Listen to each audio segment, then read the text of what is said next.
નમસ્કાર વિદ્યાર્થી મિત્રો, આજે આપણે ધોરણ 12 વિષય ગુજરાતીમાં પાઠ 16 સેલ્વી પંકજમ વિશે અભ્યાસ કરીશું. સૌપ્રથમ આપણે શેલ્વી એટલે શું તો કે શેલ્વી એટલે કાદવ, પંકજમ એટલે કમળ, કાદવમાંનું કમળ એવો અહીં સેલ્વી પંકજમનો અર્થ થાય છે. સેલ્વી પંકજમનો સાહિત્ય પ્રકાર નવલિકા છે. તેમના લેખક ઈવા ડેવ છે. તેમનો જન્મ 5/3/1931 થયો હતો અને મૃત્યુ 27/9/2009 થયું હતું. અહીં આપણે તેમનો પરિચય મેળવીશું. ઈવા ડેવ ઉપનામ ધરાવતા લેખક પ્રફુલ્લ નંદશંકર દવેનો જન્મ વડોદરામાં થયો હતો. તેઓ વાર્તાકાર તેમજ નવલકથાકાર તરીકે જાણીતા છે. આંગતુક, તરંગીણીનું સ્વપ્ન, તહોમતદાર તેમના ટૂંકી વાર્તાના સંગ્રહો છે. તેમણે ઈસુના ચરણે નામની લઘુ નવલ પણ આપી છે. પરંપરા કે પ્રયોગ એવું કશું નામ પડ્યા વિના એમણે પોતાની સર્જકતાને વિકસાવેલી. આકર્ષક ચરિત્ર ચિત્રણ, સુરેખ વર્ણનકળા, સંવેદનને સહજ રીતે ભાષારૂપ આપવાની અનેરી રીત તેમના સાહિત્યના વિશેષો ગણાવી શકાય. તો મિત્રો, આ હતો લેખકનો પરિચય. ત્યાર પછીના પેરેગ્રાફમાં એટલે કે સેલ્વી પંકજમ નવલિકાનો ટૂંકમાં સાર આપેલો છે. એટલે કે આખા પાઠમાં શું કહેવા માંગે છે, શેના વિશેની વાત છે એની ચર્ચા કરવામાં આવી છે. તો સૌપ્રથમ તો હું તમને સેલ્વી પંકજમ નવલિકાનો મૌખિક સાર કહીશ. ત્યારબાદ આપણે તેને પુસ્તકમાંથી વિસ્તૃતથી સમજીશું. તો સેલ્વી પંકજમ એટલે કે કાદવમાંનું કમળ. આ નવલિકા છે એના મુખ્યત્વે બે પાત્ર છે. એક તો આ પાઠ છે એના નાયક અને એની નાયિકા, જેનું નામ છે સેલ્વી પંકજમ. હવે અહીં આ પાઠમાં નાયક અને નાયિકા વચ્ચેના વાર્તાલાપની વાત કરવામાં આવી છે કે સેલ્વી પંકજમ નવલિકામાં પંકજમ એટલે કે એ નાયિકા, એ છોકરીનું નામ છે. એ કેવી છે તો કે સુશીલ, સંસ્કારી અને ખાસ તો અપરિણિત યુવતી છે. અપરિણિત એટલે કે એના લગ્ન હજી થયા નથી.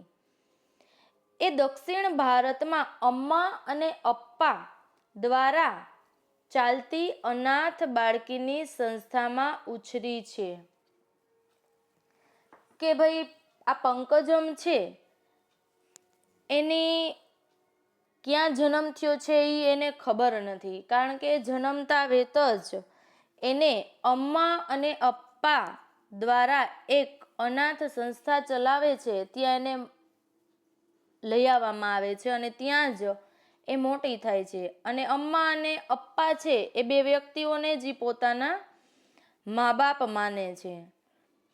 આ વાર્તાના નાયકની પંકજમ સાથે મુલાકાત થાય છે.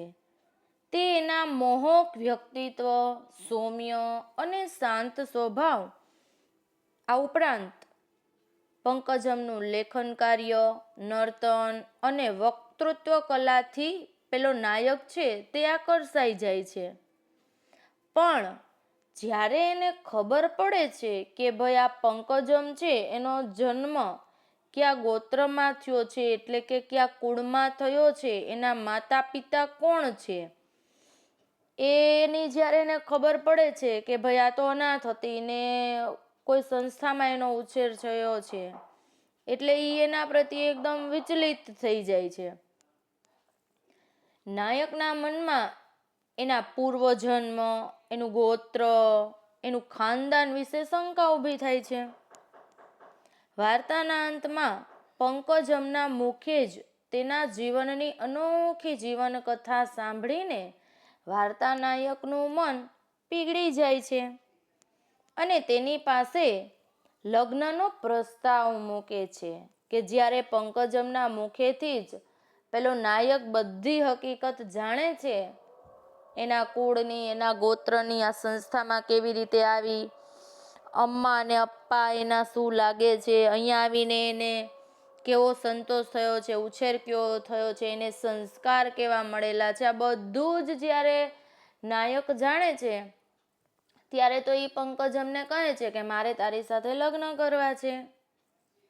હવે પંકજમને આ વાતની ખબર પડે છે એટલે પંકજમ છે એ ખૂબ જ હરખઘેલી બની જાય છે અને આમ જોત જોતામાં વાર્તાનો અંત ખૂબ જ સુખદ આવે છે. એટલે કે પેલા નાયક અને નાયિકા એટલે કે પંકજમ બંને મળે છે.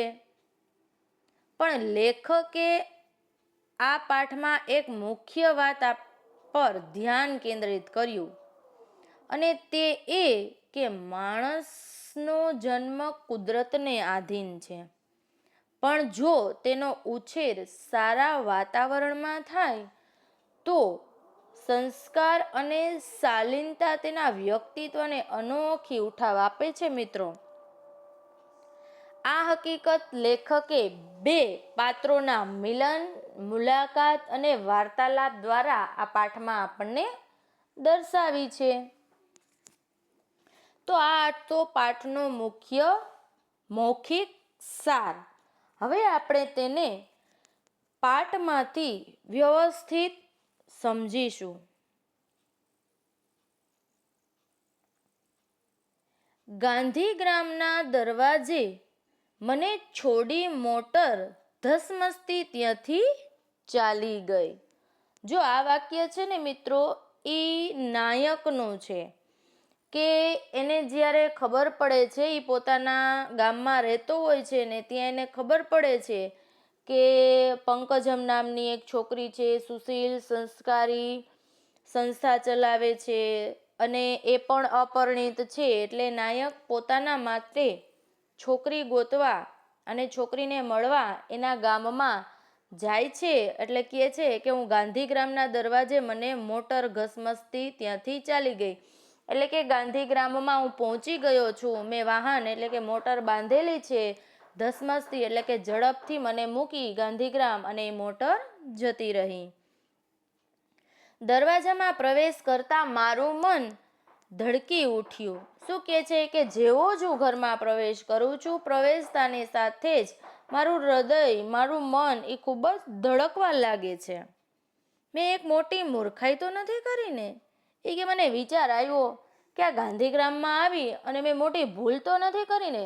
કારણ કે કોઈ છોકરીને જોયા વગર, એને મળ્યા વગર, એની સાથે વાતચીત કર્યા વગર તરત જ એ છોકરીને સીધું જ મળવા માટે એના ગામમાં પહોંચી જવું, એટલે કહે છે કે મેં કોઈ મૂર્ખાઈ તો નથી કરી ને? માત્ર એક જાહેર ખબર વાંચીને, પત્ર વ્યવહાર કરીને પત્નીની પસંદગી કરવા હું છેક દક્ષિણમાં દોડી આવ્યો છું. એટલે કે દક્ષિણ ભારતમાં. શું કહે છે, મેં તમને કીધું ને પહેલા, એ જ રીતે કે ફક્ત એને જાહેર ખબરોમાં વાંચ્યું હતું, પત્ર વ્યવહાર કર્યો હતો, બસ આટલું જ કરતાની સાથે હું મારા જીવન સાથીની પસંદગી કરવા માટે ઠેક દક્ષિણ ભારતમાં દોડી આવ્યો છું. શું આ ખરેખર જ મારો ધક્કો છે એ સફળ થશે? થોડા વેરાન, વેરાન એટલે કે ઉજ્જળ, થોડો શહેરિયા એટલે કે થોડા શહેરી, પણ વધારે પડતા ગામઠી, ગામઠી એટલે કે ગામડાના લોકો દેખાતા આ સ્થાનમાં વસતી યુવતી કેવી હશે? જો એ ગાંધીગ્રામમાં પ્રવેશ કરે છે, ત્યાંનો માહોલ એટલે કે ત્યાંનું વાતાવરણ એ જોવે છે, ત્યાંનું શહેર, શેરીઓ, ગલીઓ, ત્યાંના વિસ્તાર, આ ગામ એ જુએ છે તો એને કેવું લાગે છે? તો કે એકદમ જ ઉજ્જળ છે, અહીંયા શહેરી વાતાવરણ ઓછું અને ગામડાનું વાતાવરણ વધારે જોવા મળે છે, અને ગામડાના લોકો પણ. તો આ ગામમાં રહેતી છોકરી કેવી હશે? કદાચ ગામડિયારી તો નહીં હોય ને. આદર્શની ઘેલછામાં લાગણીઓના ઉભરાવમાં કંઈ ઉતાવળિયું પગલું તો નથી ભરાઈ ગયું ને મારાથી? શું કહે છે કે આમ આદર્શની ઘેલછામાં, એટલે કે હું એવો તે છોકરી બાબતમાં ઘેલો થઈ ગયો છું, એટલી તો એના પ્રત્યેની મારા મનમાં લાગણી ઉભરાઈ આવી છે કે એ જોતા જ મેં આટલું ઉતાવળિયું પગલું લીધું છે, તે ખોટું તો નહીં હોય ને. મેં ચોમેર નજર દોડાવી, એટલે કે ચારે તરફ ગાંધીગ્રામમાં જ્યાં એને ગાડી ઊભી રહે છે એ ચારેય દિશાઓમાં એ નજર ફેરવે છે. મજૂરો જેવા દેખાતા માણસો સિવાય બીજું કોઈ દેખાય નહીં. શું કે છે કે અહીંનો વિસ્તાર છે એ ઉજ્જડ છે, ગામડિયું વાતાવરણ છે. અહીંયા તો મને મજૂરો જેવા જ માણસો દેખાય છે, કોઈ વેપારી કે નોકરિયાત તો દેખાતું જ નથી. ત્યાં મારી નજર નારિયેળના પાંદડાથી છાયેલા, એટલે કે છવાયેલા છાપરાવાળી નજીકની કુટીર પર પડી. મેં એ તરફ ચાલવા માંડ્યું. શું કહે છે કે અચાનક જ મારી નજર એક નાળિયેરના પાંદડાથી જે છવાયેલી, એટલે કે એના પાંદડાથી જે છાપરું બનાવેલી એક કુટીર, એટલે કે ઝૂંપડી હતી, એના તરફ મારી નજર પડી. કે એક ઝૂંપડી હતી, એનું છાપરું છે એ શેનું? તો કે નાળિયેરના પાંદડીથી બનેલું હતું. અચાનક જ હું એ જોઉં છું અને એ તરફ જાઉં છું. એ ગાંધીગ્રામના ડિરેક્ટરની ઓફિસ હતી. ડિરેક્ટર એટલે વહીવટદાર અથવા તો સંચાલક, કે ગાંધીગ્રામ છે એના સંચાલકની એ ઓફિસ હતી. મારી પૃચ્છાના એટલે પૂછપરછના જવાબમાં એક તદ્દન સાદા ખાદીના લેબાસવાળા ભાઈ બહાર આવ્યા. એ કે હું કુટીર, એ ઝૂંપડી તરફ ગયો અને એ સંચાલક પાસેથી મેં પૂછપરછ કરી. એના જવાબમાં એક ખાદીના લિબાસવાળા, એટલે કે પહેરેસવાળા, એટલે કે ખાદીના કપડાં એક ભાઈએ પહેરેલા હતા, એ બહાર આવે છે. મિસ પંકજમનો હું મહેમાન છું. શું કહે છે કે શ્રીમતી પંકજમ છે એનો હું મહેમાન છું. એ જાણતા પોતે જ એમનું ક્વાર્ટર બતાવવા મારી સાથે ચાલ્યા. શું કહે છે કે પંકજમનું નામ મારા મુખેથી નીકળતા જ, એમનું નામ મારા મોઢેથી એ શબ્દનો ઉચ્ચાર થતા જ પેલા સંચાલક છે એ એમનું ક્વાર્ટર બતાવવા મારી સાથે સામે ચાલીને આવે છે. ચાલતા ચાલતા રહીને આસપાસ શાંત ગરમ વાતાવરણમાં ચૂપકીથી ઊભેલા અત્યંત સાદા મકાનોને અવલોકતા મારા મનમાં પ્રશ્ન સળવળવા માંડ્યો. શું કહે છે કે અમે એવા વિસ્તારમાંથી પસાર થઈ રહ્યા હતા કે એનું વાતાવરણ આજુબાજુનું હતું એકદમ શાંત હતું. વાતાવરણ ગરમ, કારણ કે ઉનાળાનો સમય હતો. શાંતિથી ઊભેલા અને ખૂબ જ સાદા મકાનો હતા, એટલે કે સાદા મકાનો હતા, બહુ ફ્લેટ નહોતા કે બહુ જ શણગાર કરેલા મકાનો પણ નહોતા. એવા મકાનોમાં સાદા માણસો ઊભા હતા. આ જોઈ અને મારા મનમાં પ્રશ્ન આવ્યો, ક્યાં હું મુંબઈનો રહેવાસી ને ક્યાં આ સાદગીભર્યા જીવનમાં ઉછરેલી યુવતી પોતે પોતાની જાતને પ્રશ્ન કરે છે કે હું તો મુંબઈમાં રહું છું, હું તો મુંબઈનો રહેવાસી છું. ત્યાંની લેંગ્વેજ, એટલે કે ત્યાંની ભાષા, ત્યાંની રહેણીકરણી, ત્યાંની ખાણીપીણી, ત્યાંની નોકરીઓ, અને ક્યાં ગામની છોકરી. એટલે એને અંદરથી એવું ફિલિંગ આવે છે કે અંદરથી એને એવો અહેસાસ થાય છે કે કદાચ એ છોકરી મને ગમી જશે અને એને હું ગમી જઈશ તો અમારા બેનો મેળ થશે, કારણ કે હું તો શહેરનો છું અને એ ગામડાની છે.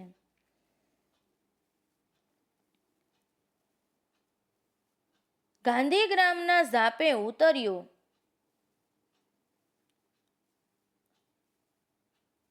કેમ કરીને મેળ ખાશે? હું આ સ્વસ્થ થવા માંડ્યો. શું કહે છે કે કેમ કરીને મારો મેળ થશે? આમ જોતામાં મેં મારી જાતને સ્વસ્થ થવા માંડી, એટલે કે સમજાવી લીધી, સંભાળી લીધી અને હું ફ્રેશ થઈ ગયો. ગાંધીગ્રામના ઝાંપે ઉતર્યો ત્યાં સુધી મુસાફરી દરમિયાન જે મધુર સ્વપ્નમાં રાચ્યો હતો તે ચિંતામાં પરિવર્તન થવા માંડ્યું. એ કે જે હું વિચાર કરીને આગળ જતો હતો અચાનક જ એમાં પરિવર્તન થવા માંડ્યું. એટલે કે જે વિચાર હું કરતો હતો એ વિચારોમાં પરિવર્તન થવા લાગ્યું. અમે એક લાંબા બરાક જેવા, બરાક એટલે સિપાહીને રહેવાની ઓરડી, લાંબા બરાક જેવા ઓરડીના બ્લોકને એટલે કે મોટું મકાન અંતે એકાએક અટક્યા. એ કે જ્યાંથી અમે પસાર થતા હતા ત્યાં સિપાહીને રહેવાની એક ઓરડી હતી. એ ઓરડીનું મોટું મકાન હતું. અંતે એકાએક ત્યાં અમે જોયું અને ઊભા રહ્યા. ત્યાં એક નાનું ઘર હતું. આ મોટા મોટા મકાનો પાસે નાનું એવું ઘર હતું. આંગણામાં સુંદર સફેદ સુશોભન આડેખેલું હતું. શું કહે છે કે એ આંગણું હતું ને સરસ મજાનું સફેદ કલરનું સુશોભન એટલે કે એ આંગણું સફેદ રંગોથી સજાયેલું હતું, શણગારેલું હતું.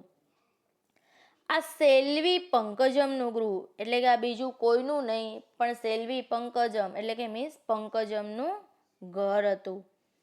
કहीं એણે ઘેરા રાખોડી રંગથી રંગેલા સાદા પણ મજબૂત કમાળ પર ધીમેથી ટકોર માર્યો. જોત જોતામાં એના જે ઘર હતું એ રાખોડી રંગથી રંગેલું હતું પણ મજબૂત હતું. એ કમાળ એને મેં ટકોર કરી એટલે કે ખખડાવા લાગ્યો. થોડી એક ક્ષણોએ મારું હૈયું કંઈ વિચિત્ર ઉર્મિઓથી ધગધગ થઈ ઉઠ્યું. કેવી હશે?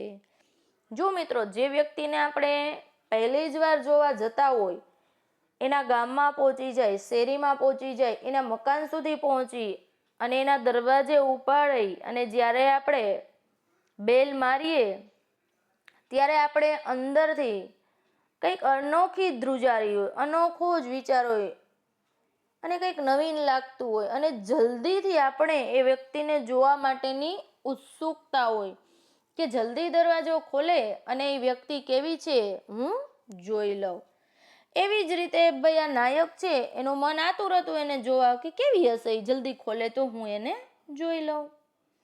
ને કમાડ ધીરેથી ખુલ્યા. એ ત્યાં ઊભી હતી. શું કે છે? હળવેકથી કમાડ ખુલ્યું. ખુલતાની સાથે જ સેલ્વી પંકજમ છે ત્યાં ઊભા હતા. આ તમારા મહેમાન લાવ્યો છું બહેન. કોને કહે છે? પેલા ડિરેક્ટર જે સંચાલક હતા ને, જેની ઝૂંપડી પાસે આ નાયક ગયા હતા ને એને મૂકવા માટે આવ્યા હતા, એ કહે છે કે આ તમારા મહેમાન છે, આવો આવો, તમારો આભાર. જો મહેમાનને આવકારો આપે છે અને આભાર પહેલા સંચાલકને કહે છે. શા માટે? તો કે એમના મહેમાનને એમના ઘર સુધી મૂકવા માટે આવ્યા હતા એ બદલ. ક્યારની તમારી રાહ જોઈને બેઠી હતી. ચોક્કસ કયા સમયે આવવાના છો એ તમે પત્રમાં જણાવેલું નહીં, એટલે હું ડિંડીગલ એટલે વિસ્તારનું નામ લેવા આવી શકી નહીં. માફ કરશો, તમને કાંઈ તકલીફ તો નથી પડી ને? અંદર આવો. નારાયણજી આભાર ફરીથી. શું કહે છે અહીંયા મિસ પંકજમ નાયકને કે અરે આવો આવો, હું તો ક્યારની તમારી વાટ જોઉં છું, પણ ક્યારે તમે આવવાના છો એ ચોક્કસ સમય તમે મને પત્રમાં લખીને જણાવેલું નહોતું. તમે આવો છો એ કહેલું, પણ ક્યારે કે દિવસે કે સમયે આવો છો એ મને જણાવેલું નહોતું. નહીંતર હું તમને ખુદ ડિંડીગલ નામનો જે વિસ્તાર છે ત્યાં તમને તેડવા આવી જાત. તમને જો કંઈ પણ રસ્તામાં તકલીફ પડી હોય તો મને માફ કરજો એમ કહીને આભારવશ થાય છે. નમસ્તે કહેતા પેલા ભાઈએ વિદાય લીધી. એટલે કે જે પેલા ભાઈ જે સંચાલક એને મૂકવા આવ્યા હતા એ ત્યાંથી નમસ્તે કહીને જતા રહે છે. મેં પણ તેમને આભાર કહી શિષ્ટાચાર બતાવ્યો. મેં પણ એટલે કોણે? તો કે નાયક. શું કહે છે કે એ મને મૂકવા આવ્યા હતા તો મારી પણ ફરજમાં આવે છે કે મારે તેનો આભાર કરવો જોઈએ. કેમ કે અત્યારે ઘણા બધા લોકો એવા હોય છે કે આપણે કોઈને એડ્રેસ પૂછીએ તો એ આપણે આડાસવડો રસ્તો બતાવી અને ગોટાળે ચડાવી દેતા હોય છે. પણ અહીં એવું બનતું નથી. એ નાયકને યોગ્ય સ્થળે યોગ્ય વ્યક્તિ સાથે મળાવીને જ રહે છે. એટલે એ કહે છે કે મેં પણ એને આભાર કહ્યો, શિષ્ટાચાર બતાવ્યો. શિષ્ટાચાર એટલે કે શિક્ષિત વ્યક્તિ માં જે આચાર હોય એટલે કે ભણેલ ગણેલ જે વ્યક્તિ હોય એનામાં જે સંસ્કાર હોય એ સંસ્કાર એને અહીં આભાર કહીને બતાવ્યા. મારા પ્રસન્ન ચિત્તમાં કમાળ વચ્ચે ઊભેલી એ નાજુક યુવતીની મૂર્તિ કંડારાઈ ગઈ હતી. શું કહે છે કે મારા અંતરાત્મામાં જે પેલી યુવતી હતી એનો ચહેરો કે પહેલી જ વાર એને જોતા જે મારા મનમાં વિચારો એના પ્રત્યે જાગે છે એટલે કે એની હુબહુ જે મૂર્તિ છે એ મારા મગજમાં છપાઈ ગઈ છે. મારી કલ્પનામાં વસેલી નારીને બહુધા એટલે કે મોટે ભાગે મળતી આવતી હતી. મારી કલ્પનામાં, જો નાયક શું કહે છે કે કલ્પનામાં એટલે કે મારા વિચારોમાં, કે મેં જેવી કલ્પના કરી હતી, કે મેં જેવું વિચાર્યું હતું કે હું જેને પસંદ કરીશ એ છોકરી આવી હશે, જેવી કલ્પના કરી હતી તેવી જ પંકજમ હોય છે. અમુક રીતે એક વધુ આકર્ષક હતી. ક્યારેક તો જે મેં કલ્પના કરી હતી એના કરતાં પણ તે સુંદર હતી. એમ મને લાગ્યું. એ કોઈ સુંદર યુવતી નહોતી, એમ તો એ પણ મારી જેમ યુવાન વય વિતાવી ગઈ હતી. શું કહે છે? જો નાયક પોતે જ પોતાની જાત વિશેની વાત કરે છે કે એમ તો એ સુંદર નહોતી, એટલે કે વ્યક્તિ છે કે છોકરો હોય કે છોકરી હોય એની જે યુવાવસ્થા હોય એટલે કે 20, 21, 22, 23 વર્ષ સુધી, તો કહે છે કે એની ઉંમર છે એ મારી જેમ વટલાવી ગઈ છે. એટલે કે યોગ્ય સમયે જ્યારે યુવક યુવતીના લગ્ન ન થાય અને એની ઉંમર વહી જાય, પછી જ્યારે એના લગ્ન થાય તો એની ઉંમર છે એના બાહ્ય દેખાવ ઉપર એની અસર છે એ બતાવી જ દે છે. એટલે શું કહે છે કે મારી જેમ એ પણ યુવાન વય વિતાવી ગઈ છે. એટલે કે એનું જે દેખાવ હતું, રૂપ સૌંદર્ય જે યુવાન વયે હોય એ હવે રહ્યું નથી. એટલે કે મારી જેમ જ છે, હું એમ જ છું. છતાં એક કોમલાંગ સ્ત્રીની એટલે કે કોમળ અંગ છતાં પણ નમણાઈ મોહક હતી. એટલે કે એનું જે કોમળ શરીર છે, કોમળ એનું અંગ છે, એનામાં હજી એ જ નમણાઈ હતી. કેવી? તો આપણે જોઈએ જ મિત્રો કે ઘણા યુવકો, ઘણી યુવતીઓ એવા પણ હોય છે આ દુનિયામાં કે જેની ઉંમર વધી ગઈ હોય છે, છતાં પણ એ આપણને નાના ને નાજુકડા જ લાગે છે. આપણે એને જોતા કહીએ કે હજી તો તમે 15 કે 20 વર્ષના જ છો, પણ ખરેખર એ 25-30 વર્ષના હોય. એવી જ નાજુક ને નમણાઈ એનામાં હતી. સહજ શ્યામ કહેવાય એવી એ યુવતીના મોં પર સદાય વિરહતું સ્મિત સામાને આત્મીય બનાવી દેતું હતું. શું કહે છે કે થોડોક એનો દેખાવ શ્યામ હતો, પણ એનું જે સ્મિત હતું એ સામેવાળા વ્યક્તિને પણ પોતાના બનાવી દે એવું હતું. મીઠા જરા ઘેરા અવાજે દક્ષિણી એક્સેન્ટ એટલે ઉચ્ચાર સાથે એ ગુજરાતીમાં બોલી. એ કે જો એ જ્યારે બોલે છે ત્યારે એની બોલીમાં મીઠાશ હોય છે, એનો અવાજ ઘેરો હોય છે. એવી દક્ષિણી ઉચ્ચાર સાથે એટલે કે ગુજરાતીમાં બોલે છે. અહીં ખૂબ તાપ છે, હું તમને ઠંડુ પાણી આપું. શું કહે છે કે ઉનાળાના દિવસો છે, અમારે અહીંયા ગરમી વધારે જ લાગશે, હું તમારા માટે ઠંડુ પાણી લઈને આવું છું. આવો બેસો. એ રસોડામાં ચાલી ગઈ. શું એને બેસાડે છે યોગ્ય સ્થાને અને પોતે રસોડામાં પાણી લેવા માટે જાય છે. હું આશ્ચર્યથી છળી મર્યો. એક મધુર સંતોષથી હું ગદગદ બની ગયો. એ કે મને થોડીક વાર માટે તો આશ્ચર્ય થઈ ગયું એના પ્રત્યે, અને પછી મધુર સંતોષથી હું ગદગદ એટલે કે મારો અંતરાત્મા છે એ કંઈ વિપરીત બની ગયો. એટલે કે મને અંદરથી સંતોષ થયો કે ના, મારો ધક્કો છે એ વસૂલ છે, અને જેવી કલ્પના કરી હતી એવી જ આ યુવતી છે. ઓરડો નાનો હતો, સાદો હતો, પરંતુ ખૂબ ચીવટથી સજાવેલો હતો. શું કહે છે કે ભલે એનું જે મકાન છે એ નાનું છે, સાદું ને સિમ્પલ છે, પણ એને શણગાર એના મકાનનો એવી રીતે કરેલો છે કે મોટા બંગલાઓ પણ એની સામે કમ લાગે. ખાદીની ચાદરથી આચ્છાદિત એટલે કે ઢંકાયેલી ગાદીવાળી પાટ એટલે કે પલંગ પર નાના જુદા જુદા આકારના તકિયા ખૂબ વ્યવસ્થિત ને કલાત્મક રીતે ગોઠવેલા હતા. શું કહે છે કે એની જે સેટી હોય છે એ સેટી ઉપર ખાદીની ચાદર પાથરેલી હોય છે અને ગાદીવાળા નાના નાના તકિયાઓ પલંગ ઉપર વ્યવસ્થિત રીતે ગોઠવેલા હોય છે.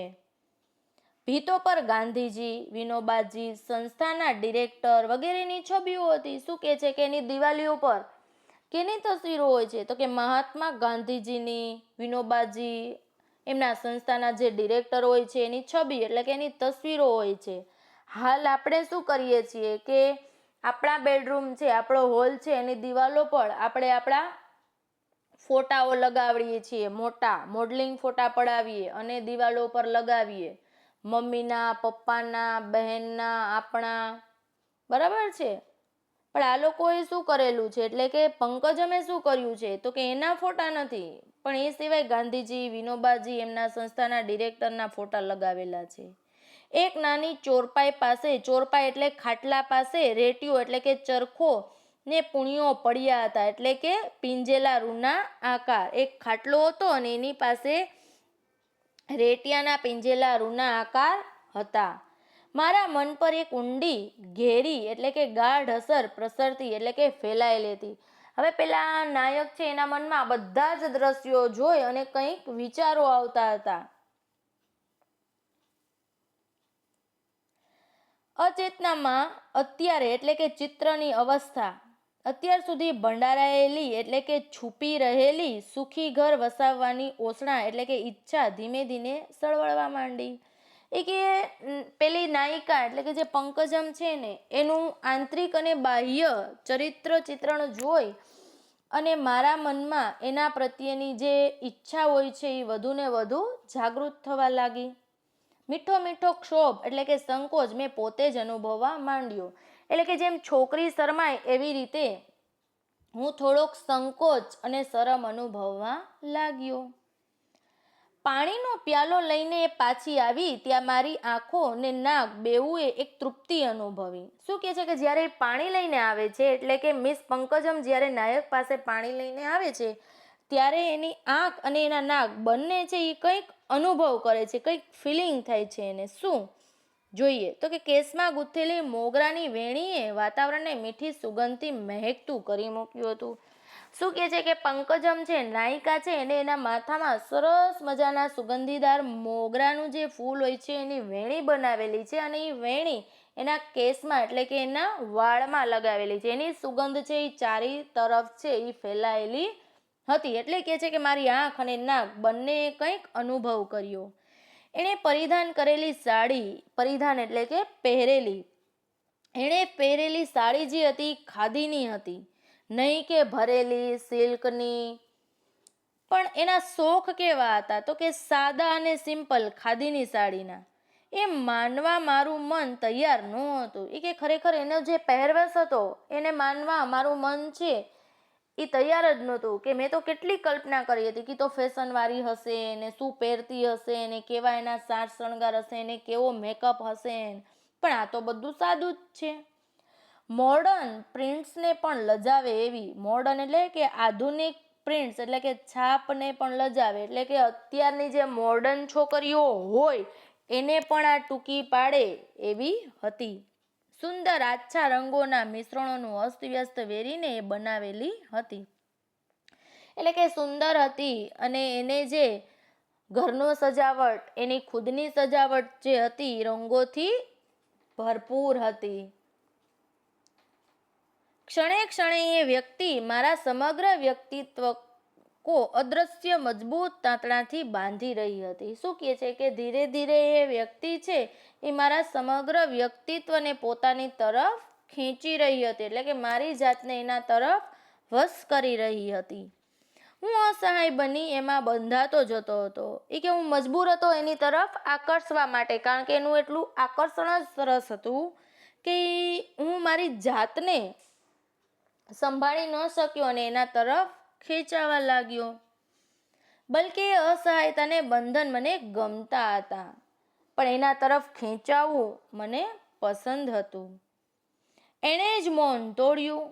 શું કહે છે કે આ તો અત્યાર સુધી જે આપણે જોયું, સાંભળ્યું, સમજ્યા એ તો લેખક નાયકની કલ્પના જ હતી. એણે કશું બોલ્યું નહોતું, પણ બોલવાની શરૂઆત કોણ કરે છે તો કે પંકજમ. એને મૌન તોડ્યું, એટલે કે એ ચૂપ હતી અત્યાર સુધી, પણ હવે બોલે છે.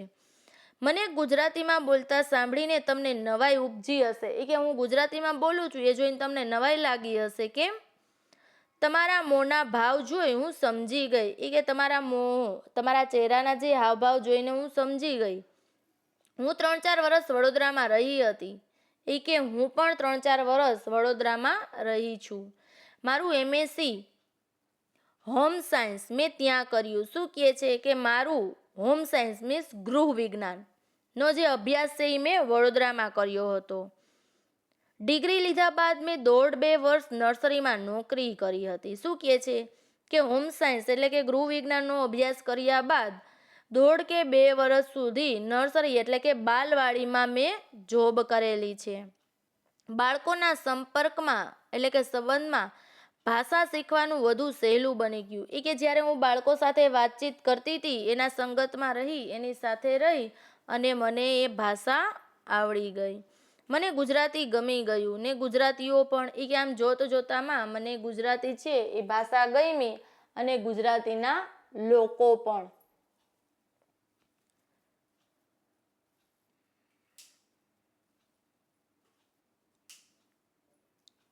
કહી એ મીઠું હશે એટલું બોલી અને એ મીઠું હાસ્ય કરે છે. એને લગારે ક્ષોભ થતો, લગાર એટલે સહેજ, એને થોડો ક્ષોભ થતો ગયો.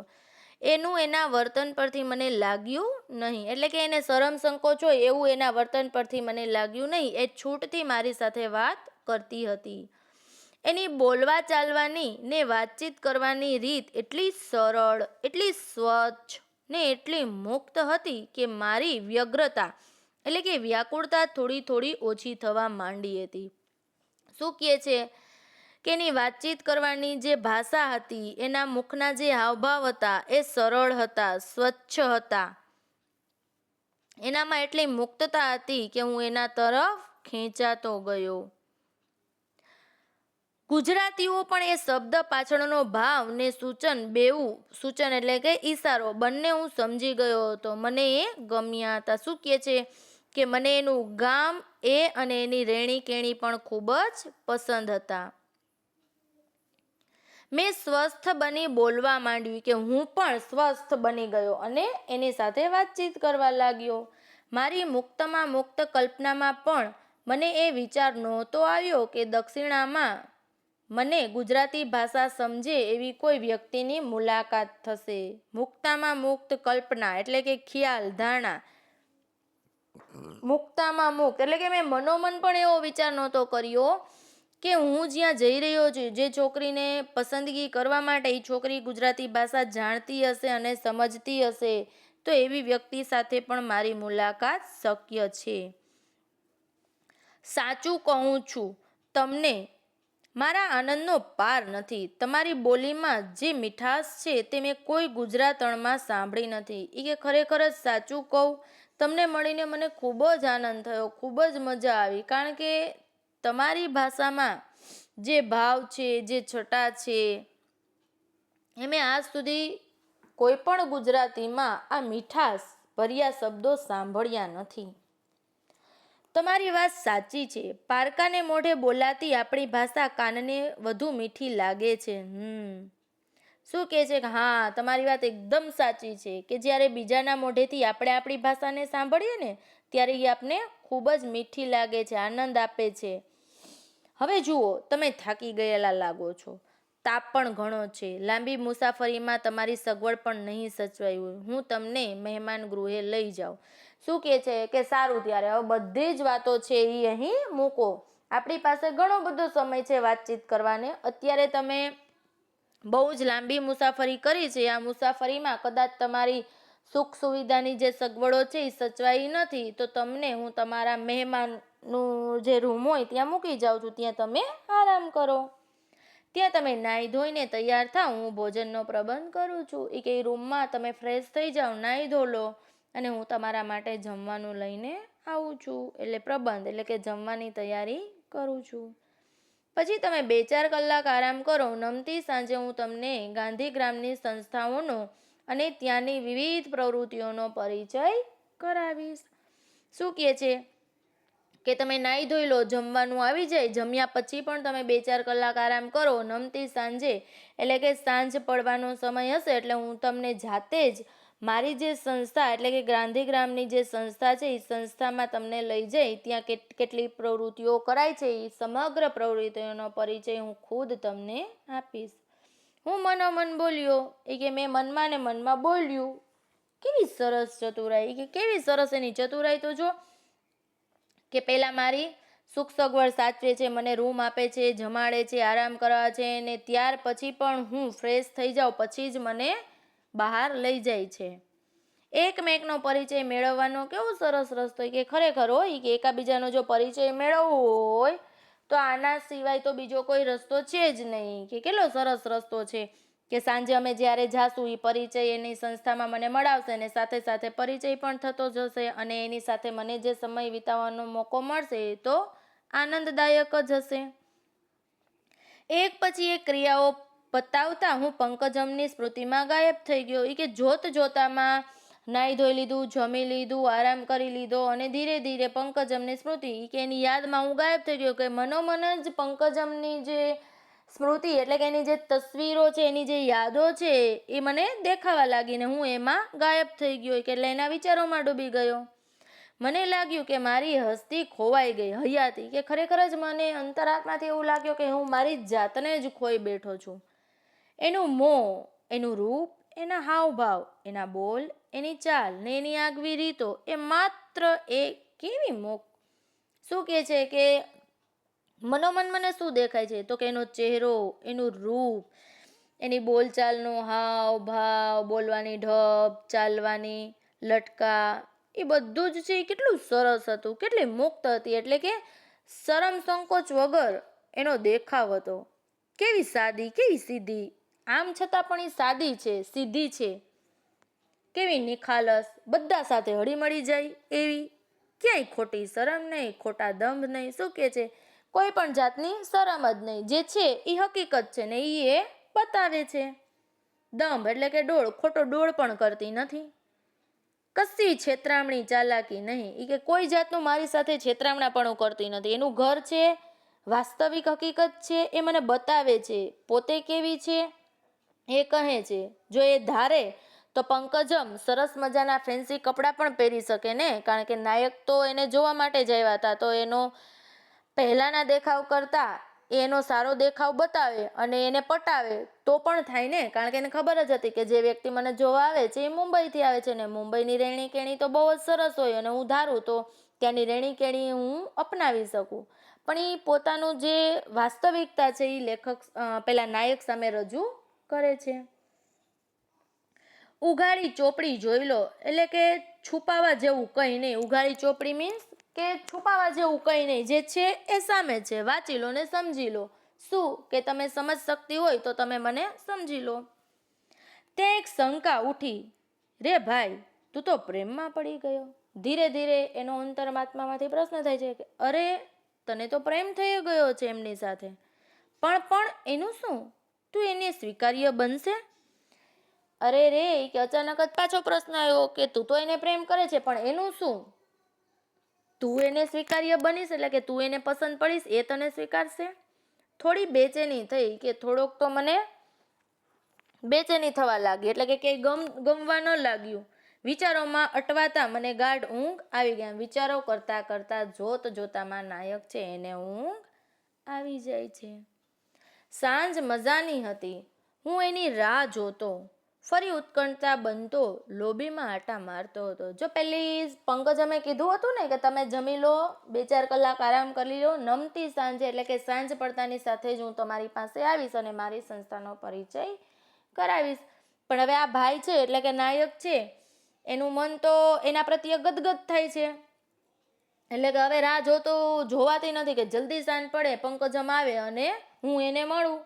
એને તો એવું જ થાય છે ને આમ જોતામાં વિચાર કરતા કરતા અગાસીઓમાં આટા મારવા લાગે છે. ને એ આવી શું કહે છે કે વિચારો કરતા હતા, અગાસીઓમાં આટા મારતા હતા તો સેલ્વી પંકજમ આવે છે. નમસ્કાર કરીને પગથિયા ઉપર ઊભી થઈ રહી. શું કહે છે, નમસ્કાર કરે છે અને પગથિયા ઉપર ઊભી થાય છે. હું એના આકર્ષક સ્વરૂપને જોઈ ખરેખર આભો બની ગયો. એના રૂપને જોઈને ખરેખર હું તો આશ્ચર્યચકિત જ થઈ જાઉં છું. મને અનુભવ થયો કે હું કોઈ નવી જ વ્યક્તિને મળી રહ્યો છું. શું થાય છે કે જ્યારે એને જોઉં છું ત્યારે મને એવું લાગે છે કે હું કોઈ નવી વ્યક્તિને જોઈ રહ્યો છું. સાદગીમાં પણ આટલી મોહકતા, સુંદરતા ને કમનીયતા હોઈ શકે એનો ખ્યાલ મને જીવનમાં પહેલીવાર આવ્યો. શું કહે છે કે કોઈ વ્યક્તિ સાદા તો હોય છે પણ એની સાદાઈમાં પણ આટલી સુંદરતા, મોહકતા, કમનીયકતા એટલે નાજુક ને નમણાશ હોય એવો તો મેં અનુભવ પહેલીવાર કર્યો. મારું મન હર્ષ વિભોર બની ઉઠ્યું કે મારું મન છે તો ખૂબ જ ખુશ થઈ ગયું. કારણ આ દેખાતું ખરબચડું જીવન એટલે કે ખરેખર જ આ ખરબચડું એટલે કે ગામડાનું કે ખરેખર જ આ ગામડાનું જીવન જે દેખાય છે શહેરના ઉપલક્યા ભપકાને ક્યાંય લજવે એવું ચીવટવાળું શોભન લબ્ધ હતું. શું કહે છે કે ખરેખર જ આ ગામડાનું જીવન છે એ શહેરના ઉપર છલા જે ભપકા હોય છે, જે દેખાવ હોય છે એને પણ એના કરતાં પણ સુશોભિત છે. ચોરસ ડિઝાઇનના તખ્તામાં ગ્રામ પ્રતીકોની તપકિરિયાની ને પોપટી રંગની ભાતથી શણગારેલી ખાદીની ઝીણી સાડીમાં એ સહજ હતી. શું કહે છે કે એને ખાદીની જે સાડી પહેરેલી હોય છે એ પોપટી રંગની હોય છે. ગામ પ્રતીકોની તપકિરિયા એટલે કે એની સાડીમાં વિવિધ પ્રકારની ગામડાની ડિઝાઇનો હોય છે. કપાળમાં ગુલાબી રંગનો કંકુનો મોટો ચાંદલો. તો શું કહે છે કે કપાળમાં છે ને ગુલાબી રંગનો મોટો ચાંદલો કર્યો હોય છે. અત્યારની છોકરીઓ કેવી હોય છે તો કે ચાંદલો તો હવે કોઈ કરતું જ નથી, નાક તો વિંધાવતું જ નથી, બુટી તો પહેરતું જ નથી, બંગડીઓ ન પહેરે, બ્રેસલેટ પહેરે, એવા તો આજકાલની છોકરીઓના શોખ હોય છે. અને કદાચ જો મમ્મીના કહેવાથી ચાંદલો કરે છે તો પણ કેવો નાની ટપકી કરે કે જે કોઈ જોઈ પણ ના શકે. પણ અહીંયા છે એ આ યુવતી કેવી છે એટલે કે પંકજમ કેવી છે તો કે સરસ મજાના ગુલાબી રંગનો એને કંકુનો ચાંદલો કર્યો, એ પણ મોટો. લુખ્ખા એટલે કે સૂકા ઢીલા વાળના આધુનિક સ્ટાઇલના અંબોડામાં ફૂલોની ગૂંથણી હતી. શું કહે છે કે એને બહુ જૂનવાણી ફેશન ગમે છે. એ આજકાલની યુવતીઓ જેવી છૂટા વાળ રાખવા, કટિંગ કરાવવું, લટ કાપવી, હાફ પોની વાળવી એવા કોઈ આ પંકજમના શોખ નથી હોતા. એનો શોખ છે સાદો ઢીલો અંબોડો વાળવો અને એ અંબોડામાં વેણીઓ નાખવી. અત્યારની છોકરીઓ શું કરે તો કે બ્રોચ નાખે, વિવિધ પ્રકારની પીનો નાખે છે.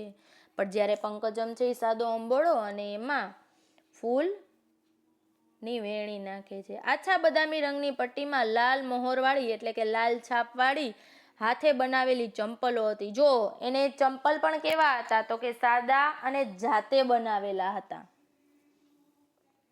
ભપક ને મહકથી વાતાવરણ સચેતન બની ગયું હતું. ભપક એટલે કે ચકડાટ અને એનું વાતાવરણ છે એ જીવન સચેત એટલે કે જીવન બની ગયું હતું.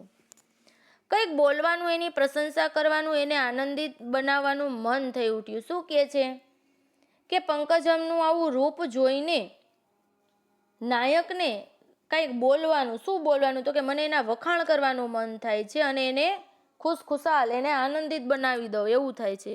ખાદીની સાડી, ગ્રામ વિસ્તાર, સાદા માણસો આ બધું આટલું સુંદર હોઈ શકે, એમાં આટલી શોભા હોઈ શકે એનો ખ્યાલ જો હું ગાંધીગ્રામ ન આવ્યો હોત તો મને જીવનમાં કદીએ ન આવત. શું કહે છે કે ખરેખર જ ગાંધીગ્રામ છે એ સાદું છે. ગામડાના લોકો, એ લોકોની રહેણી કેણી, આદર સત્કાર એટલું બધું સુંદર છે, એટલું બધું શોભાદાયક છે કે જો હું અહીંયા આવ્યો તો જ મને ખબર પડી, ન આવ્યો હોત તો આ ગાંધીગ્રામને માણવાનું મારું સપનું અધૂરું રહી જાત. ખરેખર આ સાડી તમને સરસ દીપે છે. શું કહે છે એના વખાણ કરવાનું ચાલુ કરે છે. પંકજમને કહે છે નાયક કે આ સાડી તો તમને ખૂબ જ સરસ લાગે છે. એ જરા શરમાય, એ લજ્જાને હું જોઈ રહ્યો. આટલું સાંભળે છે એટલે પંકજમ શરમાઈ જાય છે અને નાયક છે એ એની શરમાળ ચહેરાને જોઈ રહે છે. પોતાને સંભાળી લઈએ બોલી. હવે પોતાની સરક સંકોચને સંભાળી લે છે અને કહે છે હજુ તમે બધી નાની મોટી સંસ્થાઓની મુલાકાત લેશો અને એમની વિભિન્ન પ્રવૃત્તિઓથી પરિચિત થશો ત્યારે તમને એની મહાનતા સમજાશે. ચાલો તમને આ સંસ્થાનો પરિચય કરાવી દો. શું કહે છે કે હજી તો તમારે મારી સંસ્થાને, નાની મોટી સંસ્થાને જોવાની છે, સમજવાની છે, એની મુલાકાત લેવાની છે. ત્યારે જ તમે એની પ્રવૃત્તિઓથી પરિચિત થશો અને તમે એની મહાનતા એટલે કે એના મોટા મોટા કાર્યોને સમજશો. ચાલો તો હું તમને મારી સંસ્થા બતાવું અને પરિચય કરાવું. અમે સાથોસાથ ચાલવા માંડ્યા. શું કહે છે કે અમે બંને સાથે જ ચાલીએ છીએ. મારું મન આનંદના આવેગોથી ભરાવા માંડ્યું. શું કહે છે નાયક કે મારું મન છે એ તો ખૂબ જ ખુશ થાય છે. એણે બોલવાનું ચાલુ રાખ્યું. નાયિકા છે એટલે કે પંકજમ છે એ બોલે છે, અહીંની 4 મુખ્ય સંસ્થાઓ જોવા જેવી છે. શું કહે છે પંકજમ છે એ નાયકને કહે છે કે અહીંની 4 સંસ્થાઓ છે જે મુખ્ય છે એ જોવા જેવી છે. કઈ? તો કે ફેમિલી પ્લાનિંગ ઇન્સ્ટિટ્યૂટ એટલે કે પરિવાર નિયોજન સંસ્થા. બીજું, રૂરલ એગ્રીકલ્ચર ઇન્સ્ટિટ્યૂટ એટલે કે ગ્રામીણ કૃષિ સંસ્થા. ત્રીજું, મ્યુઝિક એન્ડ ડાન્સ કોલેજ એટલે કે સંગીત ને નૃત્ય મહાવિદ્યાલય. અને ચોથી એટલે કે છેલ્લે, હોમ ફોર ડિસ્ટિટ્યૂટ ચિલ્ડ્રન્સ એટલે કે અનાથ બાળકો માટેનું ગૃહ. બીજા અનાથાશ્રમ જેવું નહીં હો. શું કહે છે કે છેલ્લે આ ચોથી સંસ્થાની જે વાત કરે છે અનાથાશ્રમની, એને પરિચય કરાવતા કહે છે કે અનાથ આશ્રમ છે પણ બીજા અનાથ આશ્રમ જેવું નહીં. કે અહીંયા અનાથ બાળકોને પોતાના બાળકોની જેમ જ પાલન પોષણ કરવામાં આવે છે. ખૂબ સાયન્ટિફિક ને સાયકોલોજીકલ. સાયન્ટિફિક એટલે વૈજ્ઞાનિક ને સાયકોલોજીક એટલે મનોવૈજ્ઞાનિક રાહ પર ઊભું કરેલ આ 4 સંસ્થાઓ છે. અત્યંત સુંદર જગ્યા છે આ. નાની ટેકરીઓની ગોદમાં સંતાયેલું આ ગામ કમનીય છે એટલે કે નાજુક અને રમણીય. કમનીય એટલે નાજુક અને રમણીય. શું કહે છે કે આ જગ્યા છે ખૂબ જ સુંદર છે. નાની ટેકરીઓની ગોદમાં એટલે કે નાનું ગામ છે છતાં પણ એની ગોદમાં સચવાયેલું આ નાજુક અને રમણીય ગામ છે. બધાને આ ગામ ગમી જાય છે. એ કે બધાને જ આ ગામ છે એ ગમે છે. એની અંદર રહેતા માણસો પણ એ કે સંસ્થા જ નહીં પણ સંસ્થાની અંદર રહેનારા માણસો પણ બધાને ગમી જાય એવા છે. એનું મોં લાલ ચોળ બની ગયું. એણે હાથ રૂમાલ મોં પર દબાવ્યો. શું કહે છે કે એનું મુખ છે એ વાત કરતાં કરતાં લાલ ચોળ બની જાય છે. એનો હાથ રૂમાલ એ પોતાના મુખ પર દબાવી દે છે. હું તો બચપણથી જ આની પ્રીતમાં છું. બીજા કેટલાય વિદેશીઓ અહીં સ્થિર થયા છે. જો સેલ્વી પંકજમ હવે ધીરે ધીરે કહે છે કે હું તો નાનપણથી જ આના પ્રેમમાં છું. કોણ? તો કે આ સંસ્થાના. અને મારા સિવાય બીજા કેટલાક વિદેશીઓ જે અહીં આવે છે એ પણ અહીં જ સ્થિર થયા. 2-4 એક ઇન્સ્ટિટ્યૂટમાં છે એટલે કે સંસ્થા કે 2-4 લોકો એવા પણ છે કે જે આ સંસ્થામાં જોડાયા છે. મોન્ટેસોરી સાથે એટલે કે બાળ કેળવણીની પદ્ધતિ. મોન્ટેસોરી એટલે બાળ કેળવણીની પદ્ધતિ સાથે કામ કરી ચૂકેલા એક અંતેવાસી એટલે કે સાથે એટલે કે પાસે રહેનાર ડિસ્ટિટ્યૂટ અનાથ હોમ એટલે કે ગૃહ છે. કે અહીંયા અનાથ ગૃહ પણ છે. તો વિદ્યાર્થી મિત્રો, આ ભાગ હતો પહેલો. આ પાઠ આપણે અહીં સુધી રાખીશું. હવે પછીનો અભ્યાસ છે એ ભાગ બીજામાં આપણે કરીશું. નમસ્કાર.